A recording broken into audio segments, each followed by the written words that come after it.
Sa isang bansang puno ng ingay ng politika at kontrobersya, sino ang nagsasabi ng totoo? Sino ang nasa panig ng bayan? Welcome to Bayang Pinas, ang news channel na hindi takot maglatag ng katotohanan. Dito, pinag-uusapan natin ang mga isyong may kinalaman sa kinabukasan mo, politika, pamahalaan, at ang tunay na kalagayan ng ating bansa. Hindi kami bayad, hindi kami bulag. Sa Bayang Pinas, ang boses ng mamamayan ang tunay na headline. Kaya kung sawang-sawa ka na sa mga baluktot na impormasyon at scripted na kwento, dito ka na. Dito sa Bayang Pinas, tayo ang bantay at boses ng bayan. Kung gusto mong manatiling mulat at informed, don't forget to like, share, and most importantly, subscribe dahil sa panahon ngayon, ang kaalaman ay kapangyarihan. Ito ang Bayang Pinas, balitang totoo, pusong makabayan para sa sambayanang Pilipino. Tara na't alamin ang tunay na balita. Talagang dapat patigilin nyo na yung mga bangag na yan. Alam mo kasi nakakapagod, no? Na magsalta everyday, gano'n, magnanakaw yung mga hayop na yan. Pero good thing, kasi nga, even itong si Alfred Romualdez, okay, ng Leyte, ay nagsalta na rin na mayroong 7 billion, okay, na anomalies dyan sa mga infrastructure projects mismo sa bayan dyan ni Martin Tambaluslos. And also, tignan mo, let's say for example, yan ay natin yan, nabawi na natin lahat. Allegedly, yung mga ninakaw nila, si Risa, budget insertion, 3 billion. Doon sa sinasabi ni Alfred Romualdez, 7 billion. How much is that? Yung hinakot ni Master Sergeant Guteza, 1 billion na yun sa isang pagkakataon kay Zaldico at saka kay Tambaluslos. Yung ninakaw ni Lisa Tanas, di ba, na billion, yung confidential fund nila. So kawawa kaya kawawa talaga yung bayan. Then, ang mangyayari na lang talaga sa inyo, forever kayong kawawa. Forever kayong mahirap. Forever tayong hindi lang third world country. Extreme pa sa third world country na sinasabi natin. Mabuti pa nga in the past kahit tatagurian tayong third world country, medyo okay pa siguro yung situation if you compare. Dahil sinabi nga imagine mo, mga kaalyado mismo ito ni Bangag. And by the way, mga kababayan, I hope si Chavit Singson, talagang tumulong siya, i-push talaga. I don't know kung paano niyang tumulong, maghanap siya ng video, ebidensya, and everything. Allegedly, yung flood control dyan, katatanggap ko lang, ito ng information. Okay? Allegedly, merong 61. Ang kay Risa Ontiveros, kung yan ay mapatunayan, payat lang yan. Merong kailangan, sabi sa akin dito, eto taga-Congress to. Okay? Ang sabi niya, Sandro has to answer 61 billion pesos in his district for those ghost projects. So ito ay message sa atin, fresh na meron allegedly na 61 billion na ghost project itong si Sandro Marcos. Okay? Sabi nga niya, do you think Tambaluslos will name Liza Marcos as his accomplice? Tinanong niya sa akin. Okay. And will Liza Tanas accuse Tamba of being the mastermind to save her son, Sandro? Okay? Ngayon, mga kababayan, kailangan i-expose natin, kailangan malaman natin, dapat talagang busisiin, ikaw naman, even though hindi ka na, it's good thing, na wala ka na dyan sa independent commission na yan, Mayor Magalong, since taga Baguio ka, taga Norte ka, kayo mga taga Norte dyan, baka gusto nyong pagtulungan ito. Dahil di umano, may nireport sa atin na may 61 billion. May screenshot ko, i-post natin. 61 billion pesos ang ghost project ni Sandro Marcos. Kaya talagang wala nang mangyayari sa buhay ninyo mga palangga, dahil ang mga jutang ginimis, Marcos Jr., Martin Tambaluslos. Okay? At etong si Zaldico, lahat sila, mga kababayan, ay talagang uubusin ang pera ninyo. Right? So, alam ko excited na kayo sa ating headline. Okay? Hanilet, binasos ng Breton, Inday Sara, kilala. Bitin mo lang natin yung kay Hanilet, yung kay Inday Sara. Alam niyo sa aking mga palangga, especially sa The Hague, sa Europa, saan man kayong part ng mundo, alam ninyo, nakikita ni Vice President Inday Sara ang mga oportunista. Okay? Huwag ninyong isipin na porket may mga taong nakadikit sa kanya at ginagamit siya, 'di ba? Ay yun ay may talagang connect kay Inday Sara or everyday nag-uusap sila ni Inday Sara, ganyan-ganyan. Hindi yan totoo. Okay? Noong nakaraan lang sa Kongreso, nasa Kongreso, sa Senate, di ba pumunta si Inday Sara dyan, doon sa budget hearing, maraming oportunista doon na nagpa-picture sa kanya. Sabi ko nga, as a vice president, hindi naman gagawin ni Inday na sasampalin niya yung mga oportunista, di ba? Unless na lang kung pikon na talaga siya, hindi naman niya sasampalin na ikaw putang ay naka-oportunista ka, di ba? Mga ganyan-ganyan. Ngayon, mga kababayan,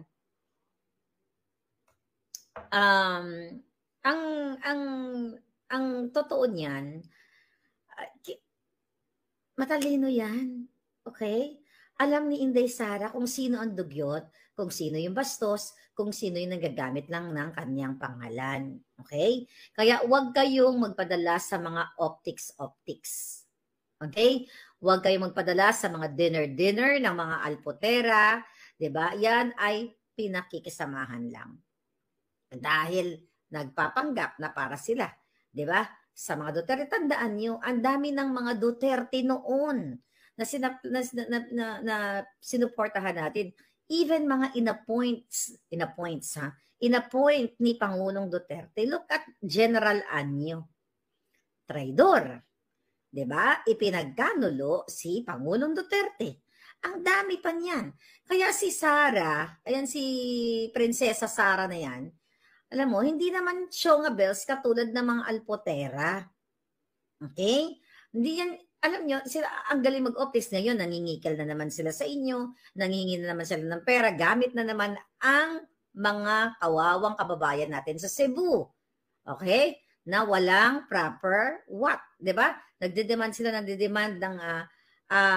proper audit, diba?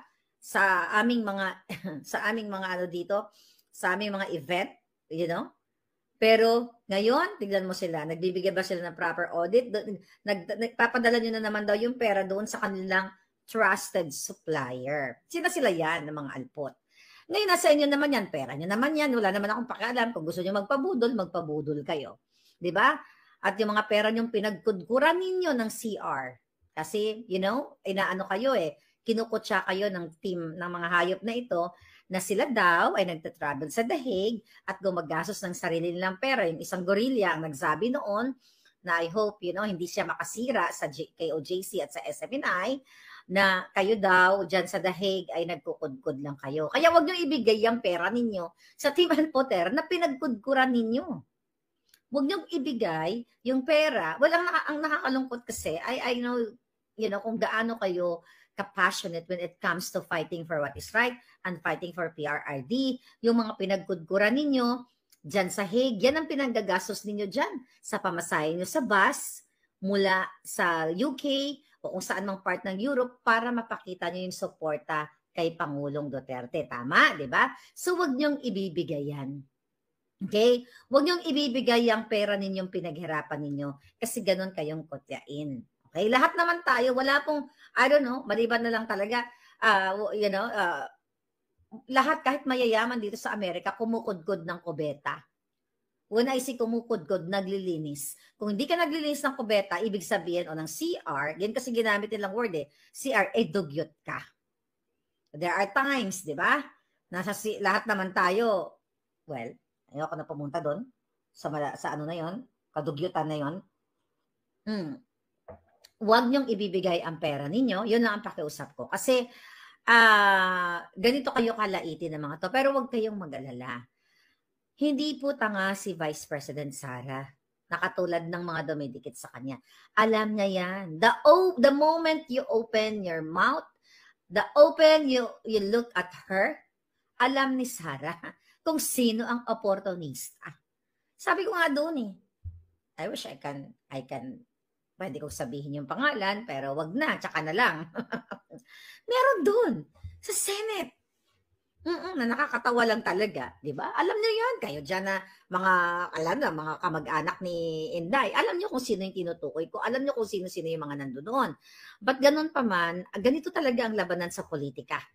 Kanya-kanyang siraan, pero matibay. Tandaan ninyo, definitely not Robin. Okay?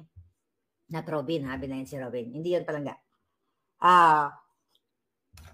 Ngayon, mga kababayan, sa mundo ng politika, actually, nakakaloka kasi hindi naman tayo political na tao, hindi naman tayo politiko. It just so happened, we talk about politics.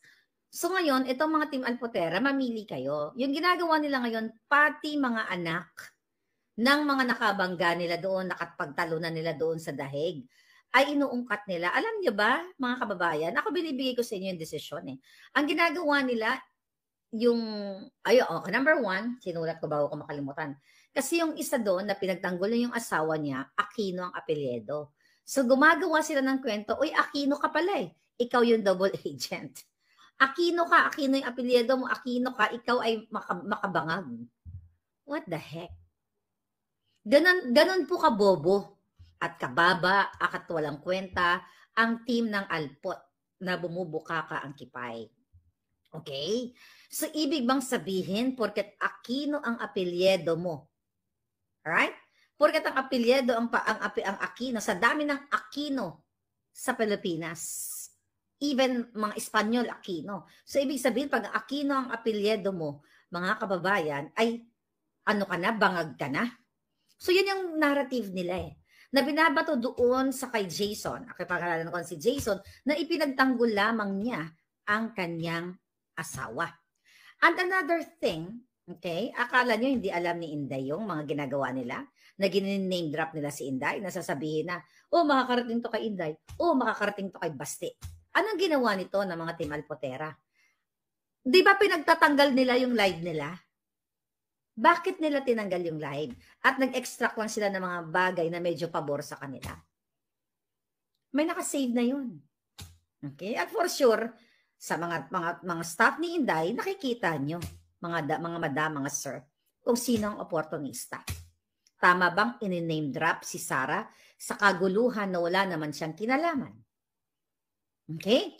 Tama ba?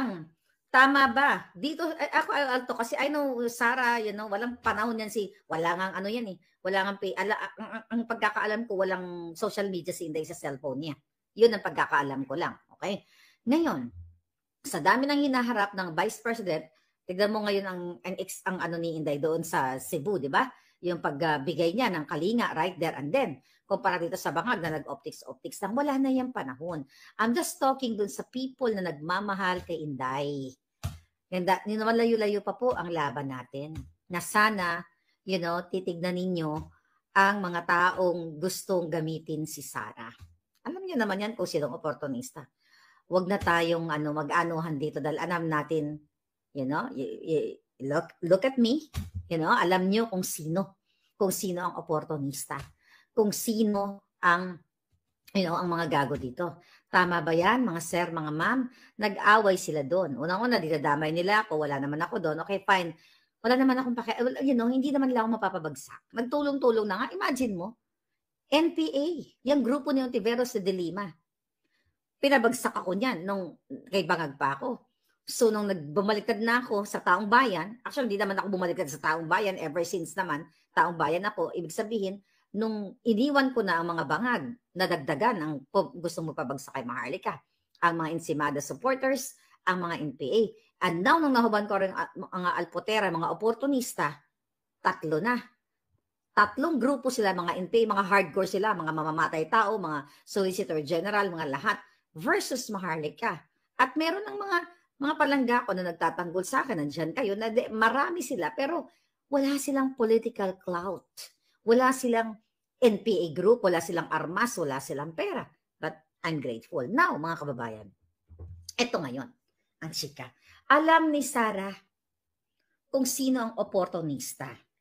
And sana, doon nga sabi ko nga sa mga nagmamahal kay Inday, yung mga staff niya, tama po ba mga ma'am, mga sir, na itong nagpapanggap na nagmamahal kay Pangulong Duterte, nagmamahal kay Inday, ginagamit ng pangalan ni Inday, ginagamit ng pangalan ni Pangulong Duterte para pagkakitaan, kumita sila ng pera sa kanilang libro, sa solicit, at kung ano na pang kadyatahan na idamay yung mga anak nung mga nakabangga, na gusto pa daw nila spread yung away doon sa school. Bullying yan. Okay? I think ang anak ni Jason Aquino, hindi ako nagkakamali, na-meet ko yung batang yun, napaka-inosente ng batang yun. Napaka-inosente ng bata, idadamay nyo sa laban. Ibig sabihin, mga duwag to, mga demonyo talaga. And another, anak ni Sir Jun Digamon, nakita ko yun. Okay, yung isa doon na nakakilala ko din, na akala ko tao, yung pala, sumanib na sa demonyo. Yung, kung tama yung pagkakakita ko dun sa video, parang there was a time na nakisakay siya sa sasakyan ni John Digamon, ni Palangga, John Digamon, na namit ko mabubuting tao. Ever since andyan kay Pangulong Duterte, nakisakay siya dun sa sasakyan, correct me if I'm wrong, if you're there, John, nag-video siya kasama yung bata. Okay? Yung, I think, young lady, bata, na sinasabi niya na ang batang ito ay mas abnormal sa kanya, ganito, ganon. Bakit mo idadamay ang mga batang inosente? Bakit nyo idadamay? Gusto nyo makipagpatayan? Hindi naman kayo uurungan nun. Pero dadamay nyo yung mga inosenteng bata? I hope makarating yan sa opisina ni Inday Sara. Ganito ba ang klaseng supporter na nakapaligid kay Inday, na pati mga bata tina-target nila? Di ba? Pati mga bata tina-target nila, 2 minor de edad. Tapos gusto nilang i-bully sa school. Hindi nyo kaya yung kalaban ninyo, tapos sa bata kayo pupunta. Pang-NPA yan. Pang-rebelde yan, mga kababayan. Hindi ganun si PRRD. Di ba? If you talk about what, we follow the lead of PRRD. Hindi ganun ang Pangulong Duterte. Mahal niya ang mga bata. Hindi hayaan ni PRRD na ibubuli ang mga bata. Nakita niyo si Kitty? Kung gaano si Kitty ginaabi-abi ang mga bata. You know? Yung mga bata dyan na nakikita niya, binubuhat niya, ganyan-ganyan. Very mapagmahal siya sa bata. Tapos eto, Kitty, eto kayo mga Duterte family o siblings o mga tao niya, eto mga tao sa inyo sa likod, hindi nila pinlano. Talagang ginagawa na nila para sirain itong, sige, okay, makipagbardagulan kayo dahil, talagang ganun ang buhay eh. Nagkakainitan, di ba? Bardagulan tayo, di ba? Pero ang point, John, bakit ang inosenteng bata ay idadamay mo? Kung si Kitty, tama ka, no? Siya nag-comment. Kung si Kitty at Hanilet nga, binastos nila sa vlog nila, tama ka dyan. Medyo nakalimutan ko nga yung Palangga. So, yun lang yung sa akin. Siyempre, masakit yun sa mga magulang. Alam nyo na mga ang rebelde, nakita nyo yung mga mafia, di ba? Katulad nila Bangan. Katulad ni Lisa. Hindi nila nakayanan si Sheena. Sheena, makapinig sa distressed mother.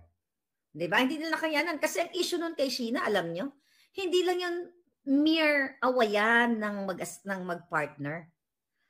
May ugat yun. Flood control kasali doon. Dahil nahawak ni Sheena yung ebidensya na doon si Maynard Ngo. Nandoon si Mac Builders, ito nga yung partner niya, si Francis Lloyd Tichua. Malalim po yung ugat na yon. Anong ginawa ni Lisa Tanas? Para masaktan niya ang ina. Baka sakaling lumuhod si Sheena dahil kinuha yung mga anak niya. Kinidnap ni Lisa Tanas. Kinidnap ni Marcos. Kinidnap ni Teddy Boy Locsin. Tignan mo kung matapang yung nahamon ko. Kung ako'y nagsisinungaling dito, ang tagal ko nang sinasabi, dapat na nag-file na ng case si Teddy Boy Locsin Jr. Hindi siya makafile ng case kasi alam niyang may kalalagyan siya dahil nag-facilitate siya ng pangingidnap ng 2 bata. So balik ako dito sa Team Alpotera. Eto yung ginagawa nila. Ako okay lang, murahin niyo ako, wala akong pakialam. Nagmumura din naman ako eh.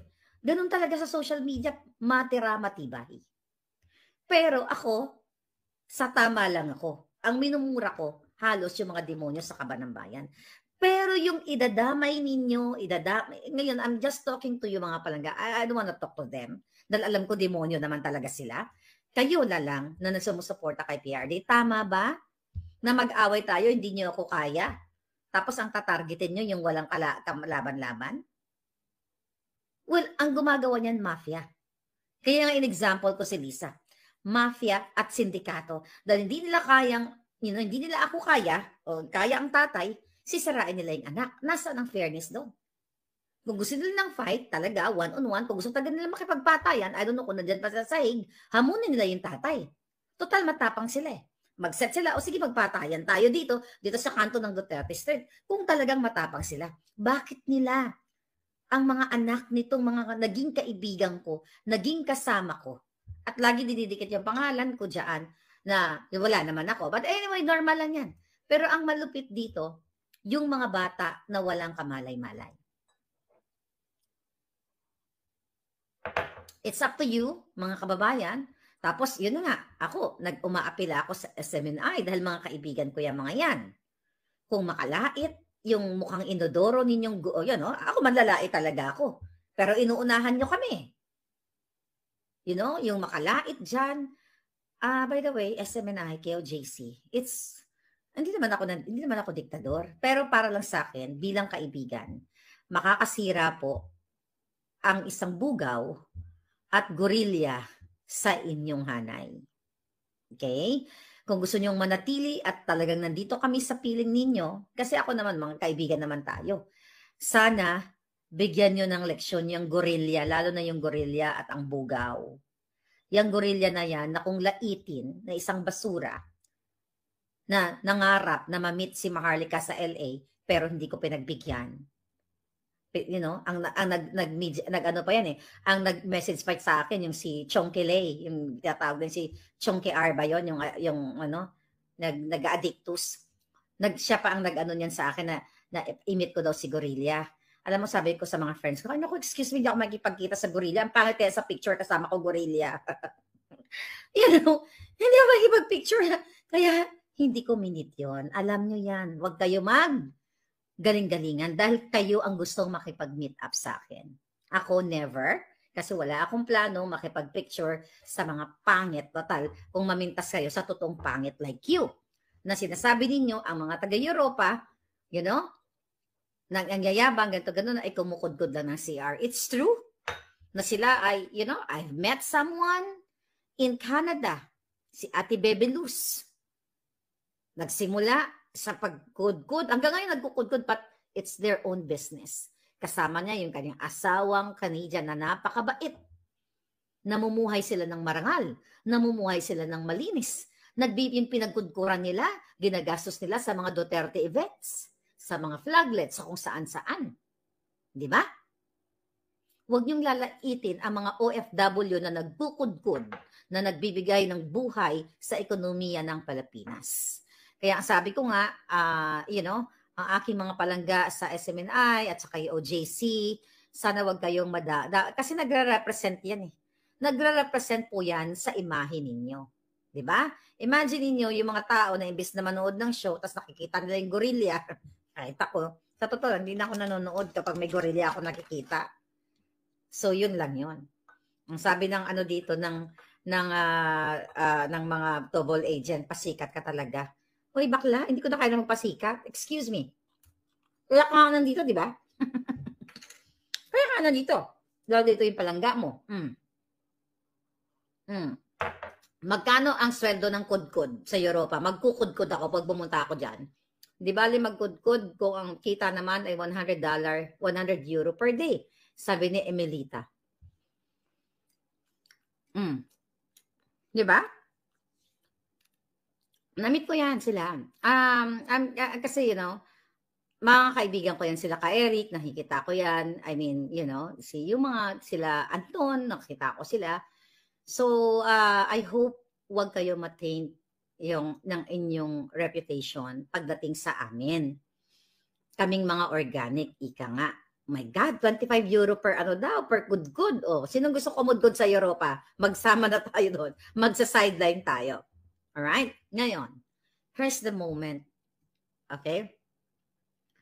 Ang daming insecure sa'yo, sabi ni Gisa. Alam niyo, sabi ko nga sa friend ko, alam mo, ipinanganak na ako na kahit saan ako magpunta, may insecure talaga. Kaya magtinda ako sa palengke, may na-insecure. Kaya sabi ko nga, alam mo,